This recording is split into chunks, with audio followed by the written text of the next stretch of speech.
अस्सलामु अलैकुम वरहमतुल्लाहि वबरकातुहू। लास्ट वीडियो में हमने सॉल्व किया था क्वेश्चन नंबर 2 का एक्सरसाइज 1.2 क्वेश्चन नंबर 2 का फर्स्ट एंड सेकंड पार्ट। आज हम करेंगे थर्ड एंड फोर्थ पार्ट। ठीक है, अब इसका थर्ड पार्ट है हमारे पास 0.027 होल पावर -1/3। अब देखें पॉइंट को हम लोग कैसे ख़त्म करते हैं।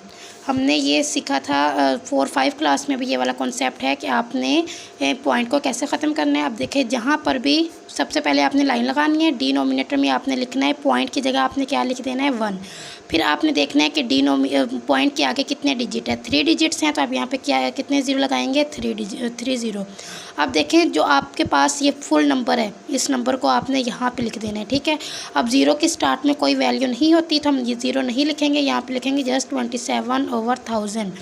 पॉइंट की जगह आपने 1 लिखना है और पॉइंट के आगे जितने नंबर्स हैं उतने आपने यहाँ ज़ीरो लगा देने हैं और फिर पॉइंट को फिनिश करना है और जो नंबर आपके पास होगा उस नंबर को आपने न्यूमरेटर में लिखना है।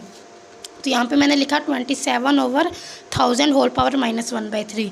मैंने आपको लास्ट वीडियो में भी बताया था कि आपने माइनस के साइन को पॉजिटिव में चेंज करना है, जो पावर नेगेटिव है उसको आपने पॉजिटिव बनाना है। तो आप इसको पॉजिटिव कैसे बनाएंगे, ये 27/1000 है, इसको क्या हो जाएगा 1000/27 होल पावर 1/3। अब आपने क्या करना है 1000 की भी फैक्टराइजेशन करनी है और 27 की भी करनी है। 1000 की करें 10 100 जार 1000, 10 10 जार 100 एंड 10 1 जार 10। फिर आपने 27 की 3 9 जार 27, 3 3 जार 9 एंड 3 1 जार 3। अब आप 1000 की जगह क्या लिख सकते हैं 10 की पावर 3 और 27 की जगह क्या लिख सकते हैं 3 की पावर 3। ठीक है, अब होल पावर को आपने सिंपल ये जो पावर है इसके साथ मल्टीप्लाई करना है। 3 × 1/3 एंड 3 × 1/3। 3 के साथ 3 कैंसिल आउट हो जाएगा, यहाँ आपके पास बचेगा 10 की पावर 1 और यहाँ पर भी 3 से 3 कैंसिल आउट, 3 की पावर 1। पावर में 1 लिखें या ना लिखें ये एक ही बात है, तो हमारे पास आंसर आएगा 10/3। नेक्स्ट हमारे पास फोर्थ पार्ट। अब फोर्थ पार्ट में देखें x की पावर 14, y की पावर 21, z की पावर 35 ओवर y की पावर 14 एंड z की पावर 7। अब इसमें आपने देखना है कि ये जो आपको पता होगा ये स्क्वायर रूट, इसकी क्या वैल्यू होती है हमारे पास 1/2। लेकिन अगर यहाँ पे 3 हो तो इसकी वैल्यू हो जाती है 1/3। अगर यहाँ 4 हो तो 1/4।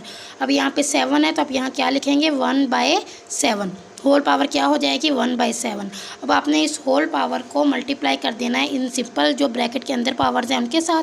x की पावर 14 है, 14 × 1/7, y की पावर 21 है तो 21 × 1/7, 35 × 1/7। इस तरह आपने पावर को मल्टीप्लाई कर दिया। अब आपने सिंपली सोल्व करना है। 7 2 जार 14, तो यहाँ पे x की पावर क्या हो जाएगी 2, 7 3 जार 21, y की पावर 3, 7 5 जार 35 और z की पावर 5। 7 2 जार 14, y की power 2 and 7 7 jar cancel out और यहाँ पे z की पावर क्या बचेगी 1। और फिर मैंने अभी आपको बताया कि जब बेस सेम हो तो आप पावर्स को ऐड और ये सब्ट्रैक्ट कर सकते हैं। अब x वाला और तो कोई नंबर नहीं है यहाँ पे और कोई नहीं है तो आप x की पावर 2 को ऐसे लिख देंगे एज इट इज़।